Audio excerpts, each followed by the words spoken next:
আমেরিকায় আফগান যে টিকতে পারি না, ঈমান আছে। সুতরাং আমরা আফগান থেকে কোনো অবস্থায় কম নই। প্রয়োজনে মাথায় কাপড়ের কাপড় বেঁধে হাতে পাশের লাঠি নিয়ে পাশের কেল্লা তৈরি করে আবার ময়দানে নামবো। প্রয়োজনে আবার রক্ত দেব, তবু ভারত নামক জালেমের কাছে মাথা নত করবো না, করবো না, করবো না।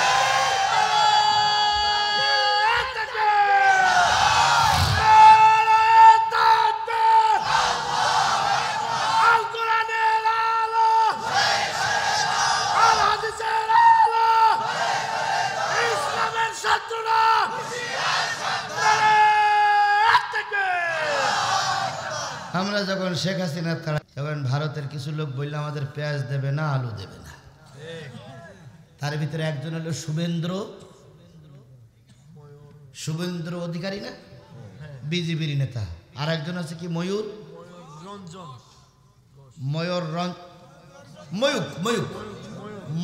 রঞ্জন ঘোষ। ও যখন খবর পড়ে তখন মনে হয় বান্দর নাচতেছে, হ্যাঁ, শুধু দৌড় পারে, আরে দিকলা পায় ও দিকলা পায়,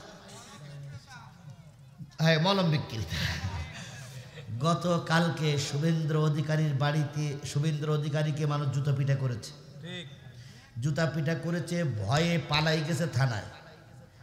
আর আজকে ময়ূক রঞ্জন ঘোষের নাম বলতেও তো ঘেন্না লাগে।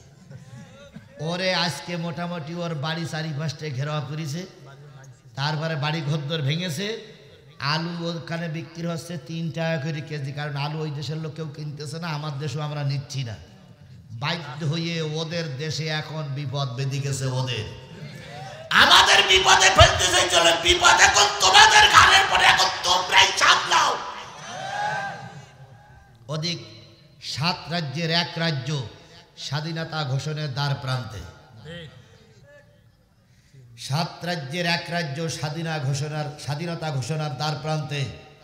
আমরাও দোয়া করতেছি আল্লাহ অন্তত একটা তো স্বাধীন হোক। একটা বেরিয়ে যাওয়ার সাথে সাথে ভারতের বহুত রাজ্য ভেঙে যাবে। আল্লামা সাঈদীর কথা প্রতিটা কাজে লাগবে। সরকার বাহাদুর পালাই যেতে বাধ্য হলো, কথা বলেন ঠিক না ঠিক? এই জন্য সাহস করে রাস্তায় নামতে হবে। ভারত আমাদের ভয় দেখায়, চট্টগ্রাম নিয়ে নেবে, আর আমরা আঙুল চষবো। শুধু চট্টগ্রাম নয়, সীমানার যেখানে পিলিয়ার পোতা আছে, পিলিয়ার থেকে যদি 1 বিঘের ভিতরে ঢোকো ভারত, তোমাদেরকে পাশের লাঠি দিয়ে পিটাইয়ে সোজা করা হবে। তোমাদের অনেক সৈন্য থাকতে পারে, তোমাদের অনেক পারমাণবিক বোমা থাকতে পারে, আমার সৈন্য কম, পারমাণবিক বোমা আমার নাই, কিন্তু জেনে রেখো আমার বুক ভরা ঈমান আছে। আর ঈমানের কাছে পৃথিবীর কোনো জিনিস টিকতে পারে না। রাশিয়া আফগানে যে টিকতে পারেনি, কারণ আফগানের লোকেদের কি আছে? ঈমান আছে। আমেরিকায় আফগান যে টিকতে পারি না, ঈমান আছে। সুতরাং আমরা আফগান থেকে কোনো অবস্থায় কম নই। প্রয়োজনে মাথায় কাপড়ের কাপড় বেঁধে হাতে পাশের লাঠি নিয়ে পাশের কেল্লা তৈরি করে আবার ময়দানে নামবো। প্রয়োজনে আবার রক্ত দেব, তবু ভারত নামক জালেমের কাছে মাথা নত করবো না, করবো না, করবো না।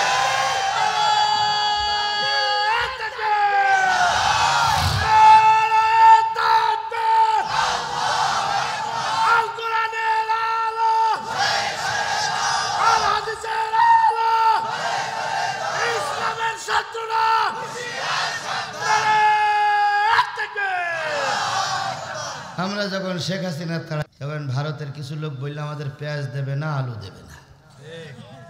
তার ভিতরে একজন হলো শুভেন্দ্র অধিকারী না, বিজেপির নেতা। আর একজন আছে কি ময়ূক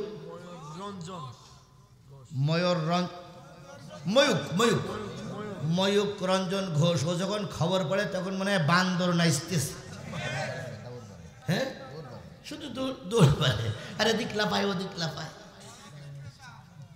হ্যাঁ, মলম বিক্রি। গতকালকে শুভেন্দ্র অধিকারীর বাড়িতে শুভেন্দ্র অধিকারীকে মানুষ জুতা পিটা করেছে, জুতা পিটা করেছে, ভয়ে পালাই গেছে থানায়। আর আজকে ময়ূক রঞ্জন ঘোষের নাম বলতেও তো ঘেন্না লাগে। ওরে আজকে মোটামুটি ওর বাড়ি চারিপাশে ঘেরাও করেছে, তারপরে বাড়ি ঘরদর ভেঙেছে। আলু ওখানে বিক্রি হচ্ছে 3 টাকা করে কেজি, কারণ আলু ওই দেশের লোক কেউ কিনতেছে না, আমার দেশেও আমরা নিচ্ছি না। বাধ্য হয়ে ওদের দেশে এখন বিপদ বেঁধে গেছে। ওদের আমাদের বিপদে ফেলতেছে, চলে বিপদ এখন তোমাদের ঘাড়ের পরে, এখন তোমরাই সামলাও। অধিক 7 রাজ্যের এক রাজ্য স্বাধীনতা ঘোষণার দ্বার প্রান্তে। 7 রাজ্যের এক রাজ্য স্বাধীনতা ঘোষণার দ্বার প্রান্তে। আমরাও দোয়া করতেছি আল্লাহ অন্তত একটা তো স্বাধীন হোক। একটা বেরিয়ে যাওয়ার সাথে সাথে ভারতের বহুত রাজ্য ভেঙে যাবে। আল্লামা সাঈদীর কথা প্রতিটা কাজে লাগবে। আল্লামা সাঈদী বাবরি মসজিদ ভাঙার পরে ঢাকায় বলেছিলেন, ভারত তুমি বাবরি মসজিদ ভাঙনি, তুমি মুসলমানদের হৃদয় ভেঙেছো। 200 কোটি মুসলমানের চোখের পানি ফেলিয়েছ। যখন বাবরি মসজিদের ইটগুলো টুকরা টুকরা হয়ে নিচে পড়তেছিল, গোটা বিশ্বের 200 কোটি মানুষ ডুকরে ডুকরে কাঁদতেছিল। আমি আজকে এই লক্ষ লক্ষ মানুষকে নিয়ে আল্লাহর কাছে ফরিয়াদ করছি, তুমি যেমন আমার মসজিদকে ভেঙে টুকরা টুকরা করেছো, ভারত তুমি একদিন ভেঙে টুকরা টুকরা হবে। তোমার দেশ একদিন বিভিন্ন জায়গায় স্বাধীনতা ঘোষণা করবে, তুমি ভারত আর ভারত থাকবে না, তোমাকে ভেঙে টুকরা টুকরা হতে হবে। আল্লামা সাঈদীর সব কথাগুলো সত্যে পরিণত হয়েছে। আমি কোরআন শরীফ দিয়ে শপথ করছি, এটাও একদিন ভেঙে এটাও একদিন সত্যে পরিণত হবে। আমি গত বছর পাশের এক মাহফিলে এসে বলেছিলাম, চিন্তার কোনো কারণ নেই, অতি তাড়াতাড়ি স্বাধীনতার পতাকা উত্তীর্ণ হবে, এই ব্যক্তির বাচ্চারা পালিয়ে যাবে। 1 বছর পুত্তে না পুত্তে আল্লাহ সে স্বপ্ন বাস্তবে দেখা তৌফিক দান করেছে। আজকেও কোরআন শরীফ শপথ করে সাঈদীর ওই কথাটা পুনরাবৃত্তি করে গেলাম, ভারত একদিন ভাঙবে। কারণ ভারত মুসলমানদের শত্রু, মুসলমানদের বন্ধু না। বলুন তো, ভারত কি আমাদের বন্ধু? ভারত আমাদের শত্রু। হ্যাঁ, ভারত একজনের বন্ধু ছিল, সে হলো শেখ হাসিনা রহমাতুল্লাহ আলাইহি। তিনি শেখ হাসিনার বন্ধু ছিলেন, তিনি কখনো বাংলাদেশের বন্ধু ছিলেন না। কখন কথা বলে ঠিক না বেঠিক? ভারত কখনো বাংলাদেশের মুসলমানদের সহ্য করতে পারেনি, ও শেখ হাসিনাকে খুব সহ্য করত। কারণ শেখ হাসিনার কাছে যা ছিল তার চেয়ে একটু বেশি দিত। 1 চামচ আসলি 2 চামচ দিয়ে দিত, 1 রাত দাবি করলি 2 রাত দিয়ে দিত। যার কারণে শেখ হাসিনার ওরা খুব ভালোবাসত, ভারতকে কখনো ওরা ভালো।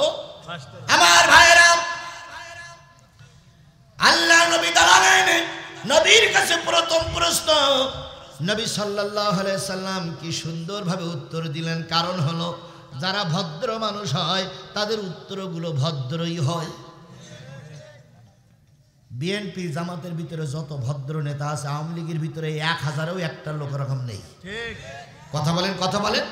ওদের একেবারে নিচের থেকে শুরু করে ওপরের পর্যন্ত একেবারে হিংস্র হিংস্র হিংস্র। ডাকাত, চোর, খুনি, লম্পট, বদমাইশ, বেড়া ভাঙা, আই খেলা, সব ওদের ভিতরে। কথা বলেন, কথা বলেন, কথা বলেন। হা করে বসে আছে, হা করেই থাকো, হা বন্ধ করতে যাই না, তাহলে গালের ভিতরে ইট পুড়িয়ে দেওয়া হবে। ভয় পাচ্ছেন আপনারা? গত বছর পাশে এক মাহফিল করে গেছিলাম, তখন তোরাই ক্ষমতা ছিল, ভয় আমার দেখেই পারিনি। আর এখন তো সব আমরা, সামনে আমার, ডাইনে আমার, পিছনে আমার, উপরে আমার, নিচে আমার, সব আমার। কথা বলেন ঠিক না বেঠিক? যদি কেউ বাধা দেওয়া আমাদের কিছু বলা লাগবে না, মা বুড়িরা ঝাঁটা নিয়ে আসবে, ঝাঁটার বাটি গিয়ে সরিষার ক্ষেত দিয়ে পালাই দিতে হবে। সুতরাং বেশি কিছু বলতে চাই না, যদি খারাপ লাগে শুয়ে থাকো।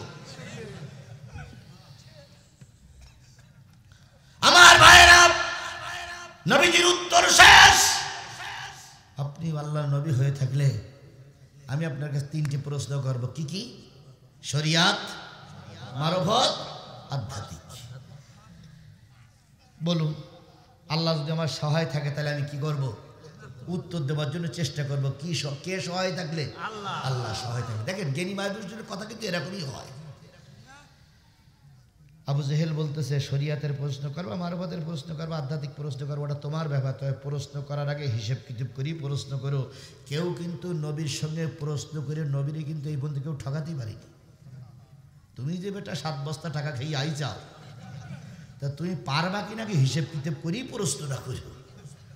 তো বলতেছি যেমন কছে আমি একদিন মাথায় ডালাই করে কিছু ফল নিয়ে যাচ্ছিলাম বাজারে, তো হঠাৎ করে মোহাম্মদের সঙ্গে পথে দেখা, আমাকে সালাম দিয়ে বলতেছে বাবাজি মুরব্বী মানুষ ডালাই করে কি নিয়ে যাচ্ছে।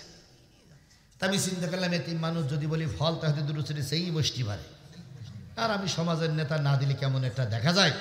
তো আমি ফলের কথা না বলে বললাম বাবাজি আমার এই ডালার ভিতরে পাথর পাথর।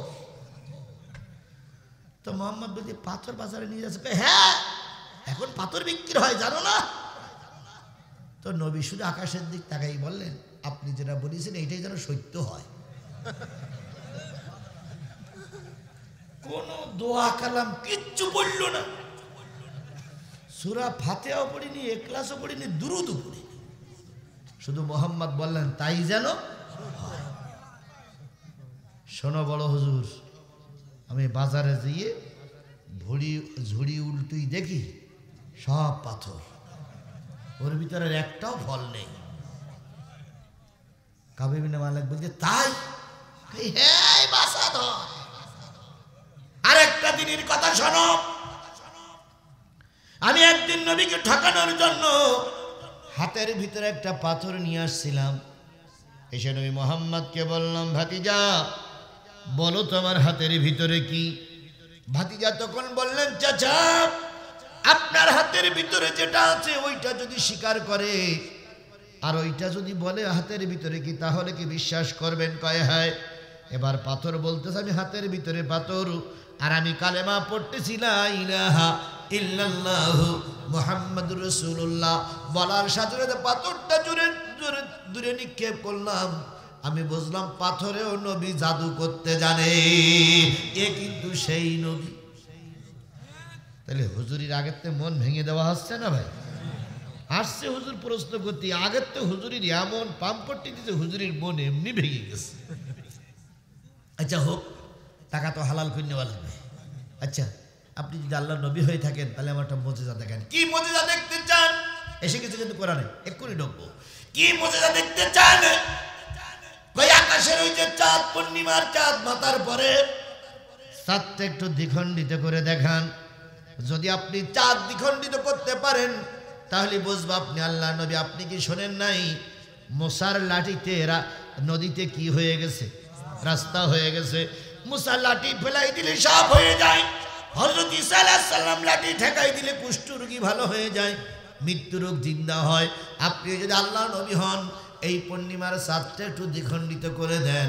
আল্লাহ নবী আকাশের দিকে তাকাই কয় আল্লাহ এ কল্পনা তোমার দিলের ভিতরে ছিল না, আমি এখন কি করব? জিবরিল বললেন দোস্ত এই প্রতিষ্ঠিত জালেম সরকারের সামনে আপনাকে আল্লাহ নামাই দিয়ে আল্লাহ তামাশা দেখতেছে না, আল্লাহ আপনার মাথার পরে আছে। আপনি যারে যা বলবেন সে তাই শুনবে, শুধু ইশারা করেন। নবী যেবার আঙুল ইশারা করে বললেন চাঁদ তুমি তো দেখতেছো বড় জালেম সরকারের সামনে আমি বড় একা, ওরা অস্ত্র নিয়ে 50,000 বাহিনী নিয়ে মেরে ফেলবে বলে সতর্ক অবস্থায় আছে, দয়া করে তুমি আমাকে একটু সহযোগিতা করো আল্লাহর রহমতে। বলার সাথে সাথে চাঁদ দ্বিখণ্ডিত হয়ে গেছে। আল্লাহ ওইখানে যে আয়াত নাযিল করেছিল সে আয়াতটা হচ্ছে ইকতারাবাতিস সাআ ওয়ানশাক্কাল কামার। চাঁদ দ্বিখণ্ডিত হয়ে গেছে, কিয়ামত নিকটবর্তী হয়ে এসেছে। কার কথা? প্রথম আয়াতে এই পর্যন্ত চাঁদ দ্বিখণ্ডিত হয়ে গেছে আর কিয়ামত সংকট নিকটবর্তী হয়ে গেছে, এই পর্যন্ত প্রথম আয়াত থাক। আর একটু সামনে যায় আল্লাহ নবী সাল্লাল্লাহু আলাইহি সাল্লাম চাঁদ যখন দ্বিখণ্ডিত হলো, বিশ্বের বিজ্ঞানরা রিসার্চ করে দেখেছে 40 থেকে 45টা মিনিট চাঁদ দুই ভাগে বিভক্ত ছিল। নবী যখন চাঁদ দ্বিখণ্ডিত হয়ে গেল, জনগণ যখন আলোর বদলে কি পেল? অন্ধকার পেল। পূর্ণিমার বদলে অমাবস্যা যখন পেয়ে গেল, তখন ওই জনগণ, যেই জনগণ বলতেছিল ধর ধর নবী ধর, ধৈরা ধৈরা নাস্তা কর, হুজুর ধর ধৈরা ধৈরা সবাই কর। এ স্লোগান আমরা শুনিনি? একটা দুটো শিবির ধর, ধৈরা ধৈরা জবাই কর, এ স্লোগান শোনেননি আপনারা? শোনেননি? ধর ধর শিবির ধর, ধৈরা ধৈরা জবাই কর, এই স্লোগানই দিয়েছিল আবু জেহেলের প্রেতাত্মারা। এই স্লোগান দিয়েছিল আবু জেহেলের রক্ত যাদের জন্ম তারাই। আল্লাহর কি খেলা! যাদেরকে ধরে নাস্তা করতে চেয়েছিলে তারা এখন বেশ ঘুরে বেড়াচ্ছে, আর কোর্টের মাধ্যমে তোমরা নিষিদ্ধ হয়ে গেছে। নিষিদ্ধ হয়েছে না? কার খেলা? জোরে বলেন কার খেলা? সেই আল্লাহ এখনো আছে না নাই? হ্যাঁ জোরে বলেন আছে না নাই? আল্লাহ আমাদের সেই আল্লাহর পথে কবুল করেছে, আলহামদুলিল্লাহ। কাব ইবনে মালিক দেখতেছে চাঁদ কি হয়ে গেছে, সামনে আছে কয় হাজার, ছিল পূর্ণিমা হয়ে গেছে কি, কোনো লাইট নেই। 50,000 লোকের থেকে এইবার আওয়াজ আসতেছে, আবু জেহেল চাঁদ কোথায় গেল? আবু জেহেল বলতেছে নবীরে চাঁদ দ্বিখণ্ডিত করতে বলিস এই হুজুর, মানে দোষ ঘাড়ে নেবে, চাঁদ দ্বিখণ্ডিত করতে বলিস এই হুজুর, আর সেই চাঁদ দ্বিখণ্ডিত হয়ে এখন অন্ধকার হয়ে গেছে। ভিতরের থেকে আওয়াজ আসতেছে 5 মিনিট সময় দিলাম, চাঁদ জায়গায় লাগাও, নতুবা যে লাঠি নিয়েছিলাম মোহাম্মদকে মারার জন্য, ওই লাঠি বলে আবু জেহেল তোমার ঘাড়ের ভরে পড়বে। 5 মিনিট, 1 মিনিট শেষ, 2 মিনিট শেষ। আবু জেহেল মোহাম্মদের পা জড়াই ধরে বলতে, ভাতিজা গর্জন শুনিয়েছ? এই লাঠি নাকি সব আমার ঘাড়ের পরে পড়বে। তা বাজান আমি কথা দিচ্ছি, আমি আর কোনোদিন তোমার বিরোধিতা করব না, তুমি অন্তত চাঁদটা জায়গায় লাগিয়ে 50,000 লাঠির বাড়ির থেকে আমার বাঁচাও, হ্যাঁ তো আমার কিন্তু ওরা মেরিস। আচ্ছা বলুন তো 50,000 লোকের 50,000টা বাড়ি দেওয়া লাগবে না, 50,000 লোক যে একটা করে সিমটি দেয়, তাহলে আবু জেহেল আর ওর গোষ্ঠী বাঁচবে? তাহলে আবু জেহেলের এই 50,000 ছিল আবু জেহেলের পক্ষে, মোহাম্মদের বিরুদ্ধে, মাত্র 2 মিনিটের ভিতরে 50,000 পক্ষে আর আবু জেহেলের বিপক্ষে। এর নাম আল্লাহর খেলা। শুধু বলে খেলা হবে, খেলা হবে। কানে গেল সে খেলোয়াড়? মাসুদ তুমি ভালো হয়ে যাও, এ কথা কে বলবে আর, পালিয়ে গেছে কাউয়া কাদের, কেউ জানে না খবর তার, ভালো হয়ে যা। ফখরুল সাহেব আপনার বাসায় কাউয়া কাদের গেছেন নি, ঠাকুর গায়ের বাসায় আপনি থাকতে তাদের দেশের নি, তার সাথে যে হিসাব বাকি, হায় হায়, তার সাথে যে হিসাব বাকি আছে কোটি জনতার, পালিয়ে গেছে কাউয়া কাদের, কেউ জানে না।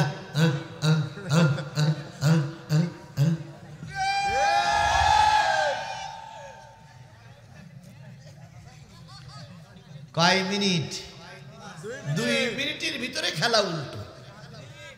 আল্লাহ নবী সাল্লাল্লাহু আলাইহি সাল্লাম দাঁড়িয়ে আছেন, আবু জেহেল পা জড়াই ধরিস। নবীজি বললেন আল্লাহ, আবু জেহেল ওয়াদা করতেছে যে আর বিরোধিতা করবে না।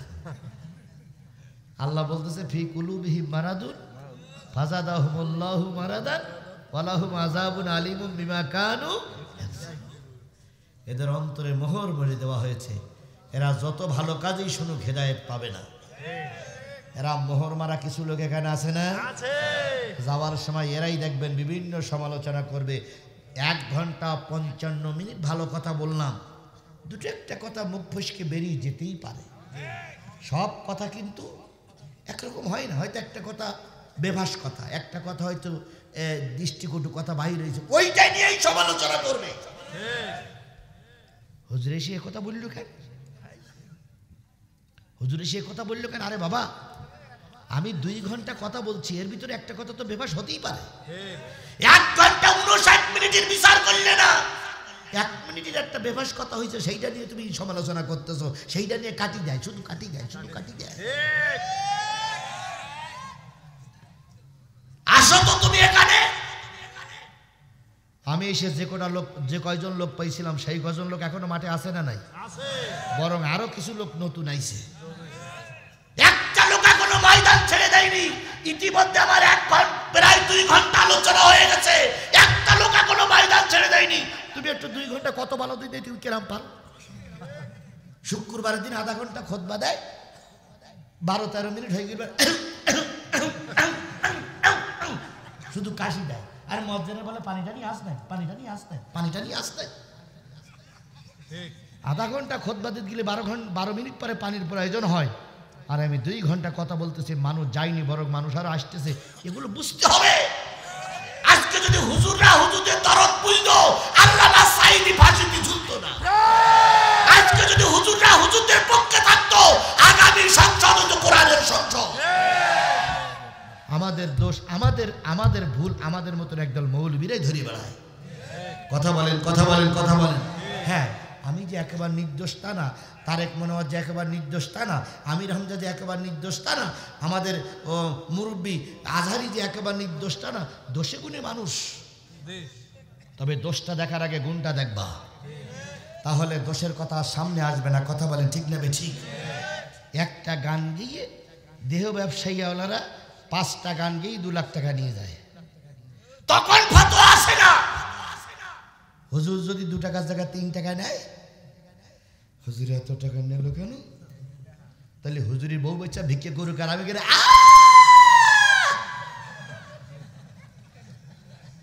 আমি অস করি বেড়ে আমার বউ বাচ্চা ভিক্ষে করি খাক। আচ্ছা, হুজুররা যদি গাড়িতে চলে, তোমার তো জলে কেন? হুজুরা বিমানে চলছে, তোমার তো চলে কেন? তোমার যোগ্যতা নেই, তাই তুমি বিমানে উঠতে পারো না। তুমিও হুজুরের মতন যোগ্য হও, তুমিও তো কামেল পাস, তুমিও তো মুফতি, তুমিও তো মুহাদ্দিস। ওই হুজুরের মতন হক পর হতে নিষেধ করিস কিনা? শুধু কাটি দিতে পারে, কাটি দিতে পারে, কাটি দিতে পারে।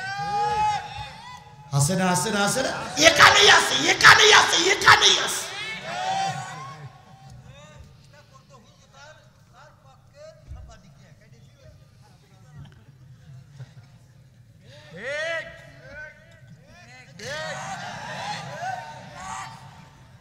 যে জিনিসটা বোঝাতে চাচ্ছিলাম সেটা হলো, আল্লাহ নবীর পায়ে ধরিছে কে? নবী দয়ার মানুষ না নিষ্ঠুর মানুষ? নবী বলতেছে, আল্লাহ ওয়াদা যখন করিছে 7 জায়গায় লাগাই দাও। এবার চাঁদ যখন 2 দিক থেকে কাঁপতে কাঁপতে, খেয়াল করুন, আমার খেয়াল কথা বলেন না। 2 দিক থেকে যখন কাঁপতে কাঁপতে চাঁদ যখন জায়গায় লেগে যায়, আল্লাহ রাব্বুল আলামিন তখন 2য় আয়াত দিয়ে বলতেছে, ওয়াইয়ারাউ আয়াতান ইউরিদু। নবী তখন আবেগের বেশে অত্যন্ত আবেগপ্রবীত হয়ে মঞ্চে দাঁড়িয়ে বলতেছে, আমার জাতি, ও 50,000 লাঠিয়াল বাহিনী, ও আবু জাহেল, ও আবু সুফিয়ান, দেখো মুজিজা, দেখো দেখো মুজিজা, দেখো দেখো মুজিজা, দেখো আল্লাহ তার সাথকে আবার জায়গায় লাগাইয়ে দিচ্ছে। আগে সাত কি হলো, আবার নবীর হাতের ইশারায় সাত কি হচ্ছে। নবী তখন আনন্দিত হয়ে বলতেছে, ও আমার জাতি, যারা আমাকে মৃত্যু বলো, যারা আমাকে জাদুকর বলো, যারা আমাকে প্রতারক বলো, তাকিয়ে দেখো আল্লাহর কি শান, আল্লাহর কি মুজিজা। সাদ আবার কি হয়ে গেছে, জায়গায় লেগে গেছে। সুবহানাল্লাহ বলবেন না? আরেকটু জোরে বলবেন না সুবহানাল্লাহ? সবাই যখন দেখলো নবী যে আবু জেহেলের মুখের দিক তাকায় আছে, যে আবু জেহেল আর বিরোধিতা করবে না। আবু জেহেল তখন বলতেছে, ওয়া কুলু সিহিরুম মুস্তামির। ও আল্লাহ, এতদিন জানতাম যে মোহাম্মদ মাটিতে জাদু করে, আর এখন দেখলাম মোহাম্মদ আকাশেও জাদু করা শিখেছে। এ তো স্পষ্ট জাদু রে ভাই।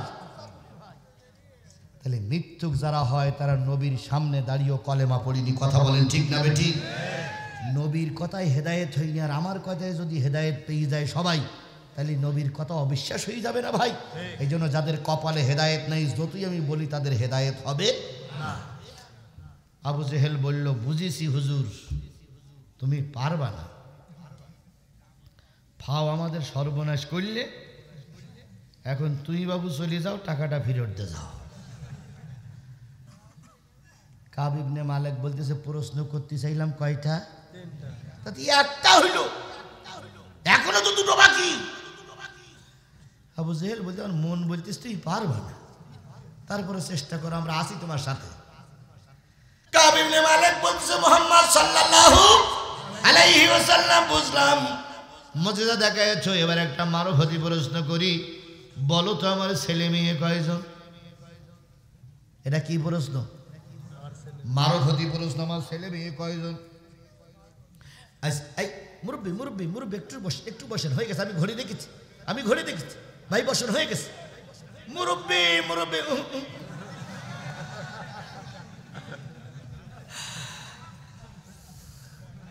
হয়ে গেছে। আমি 12টা পর্যন্ত সময় দিলাম, 12টা বেজে গেছে, এটাও আমি দেখেছি। আরেকটুখানি, সামান্য একটুখানি সময় দেবেন না? একটুখানি সময় দেবেন না? এখন যদি বাদাই রেখে যায়, আপনারা যাবেন আর বলবেন হুজুর বাদাই রেখে গেছে। বাদাই রাখা যাবে না, বাদাই রাখা ওয়াজিব করি না। এখন চলবে চলবে যে চলবে, আমি তো চালাচ্ছি রে ভাই, আমি তো বসে নাই, কিন্তু দুই একজন খেলা আছে, আমার খেলা আছে। 2 নম্বর প্রশ্ন, আমার ছেলে মেয়ে কয়জন? ধরেন আমার আজকে সভাপতি, আমাদের মুরব্বী, আলেম মাদ্রাসার সাবেক প্রিন্সিপাল, মানে হাজারো আলেমের ওস্তাদ, উনি আমাকে আজকে প্রশ্ন করলো, ছোট ভাই আপনার ছেলে মেয়ে কয়জন? আমি বললাম 3 জন। সামনের বছর এক মাহফিল উনি সভাপতি, যদি উনি প্রশ্ন করে যে হুজুর আপনার ছেলে মেয়ে কয়জন, আমি যদি বলি 4 জন, তাহলে সত্য কথা হবে না মিথ্যা কথা হবে? কি কথা হবে?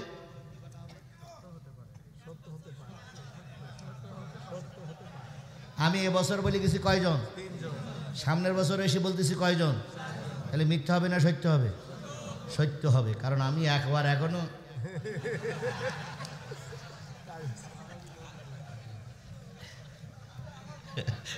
কি হতে পারে না?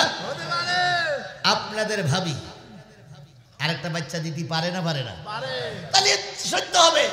এখন এবছর বলতে 3টে, সামনের বছর বলতে 4টে, তাহলে এর ভিতরে সঠিক কোনটা এটা তো জানার দরকার, তারপর না গবেষণা করা দরকার।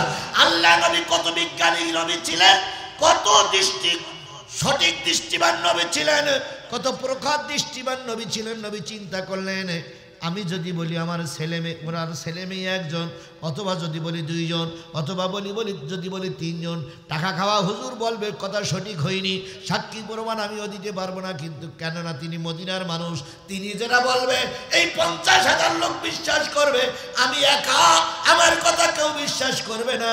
কারণ আপনার গ্রামে আসছি, আপনারা যেটা বলবেন ওইটাই সত্য, আমার কথা কেউ মানবে না, কারণ আমি তো বড় একা। আল্লাহর নবী চিন্তা করলেন, ওই বড় হুজুরের সঙ্গে কিছু খাদেম এসেছে, ওই খাদেমগুলোর আগে কনভার্ট করে নিতে পারলে, যদি আমি কথা বলার পরেও বিপক্ষে যায়, ওই খাদেমেরাই সাক্ষী দেবে। বড় হুজুর সে খাদেম হয়েছে কয়জন? 5 জন। নবী বললেন, ওমর কোথায় বসে আছে? 50,000-এর ভিতরে, 40 জনের ভিতরে 1 জন। লাব্বাইক ইয়া রাসূলুল্লাহ। দেখো তো, এই কাব ইবনে মালিক ভাইয়ের সঙ্গে 5 জন লোক আসছে মদিনার থেকে, এরাই মক্কার কাবা ঘরের উত্তর প্রান্তে বসে গাজা টানতেছে। কি টানতেছে? গাজা টানা পাটি আছে না? মদিনায় যাব কেমন, মদিনায় যাব কেমন, মদিনায় যাব কেমন। আচ্ছা তুই গাজা খাচ্ছিস, তুই মদিনায় যাবি কে? গাজাখরের মদিনায় যাবার কোনো দরকার আছে? এরকম কিছু গাজাখর মুরিদ আছে না? তুই আচ্ছা হচ্ছে, তুই এখন ওদের ডেকে নিয়ে এসো। ওমর রাদিয়াল্লাহু তাআলা ওদের ডেকে আনার পরে বলতেছে, তোমরা কাব ইবনে মালিকের সঙ্গে আসছো না? কয় হ্যাঁ। আমি একটা প্রশ্ন করেছি, ওনারা ছেলে মেয়ে কয়জন উত্তর দেব, যদি সঠিক হয় তো সঠিক বলিও, কারণ তোমরা তাওরাত জব্বুর ইনজিল এই হুজুরি কাজ শুনেছো, সুতরাং তোমরা সঠিক হলে সঠিক বলবে, বেঠিক হলে বেঠিক বলবে। ওরা পাঁচজন বলতেছে হুজুর আমরা কারোর পক্ষের কথা বলবো না, নিরপেক্ষ, যেটাই সত্য কথা সেটাই বলবো। সুবহানাল্লাহ বলবেন না, সুবহানাল্লাহ বলবেন না। তার মানে বোঝা গেল নবীর পক্ষে এরাই এখন কথা বলবে। হুজুর প্রশ্ন করবে, উত্তর দেবে, আর পরে আছে একটা আধ্যাত্মিক, এই সব মিলে আর একটা আয়াত বাকি আছে, সব মিলে আমার আর মাত্র 10টা মিনিট সময় লাগবে। 10টা মিনিট সময় দেবেন আপনারা? কারা কারা দিদি রাজি আছেন একটু হাত তুলে দেখান তো। নারায়ে তাকবীর, আল কোরআনের আলম। হাত নামান, ছোট্ট একটুখানি যে যেখানে আছেন একটু ব্রেক করেন। আপনারা হাত উঁচু করে 10 মিনিট সময় দিতে চাইছেন বলো, তাহলে এখন বাজে হলো 12টায় 10, আর 10 হলে কত হবে? 12টায় 20, 12টায় 20 পর্যন্ত আপনারা সময়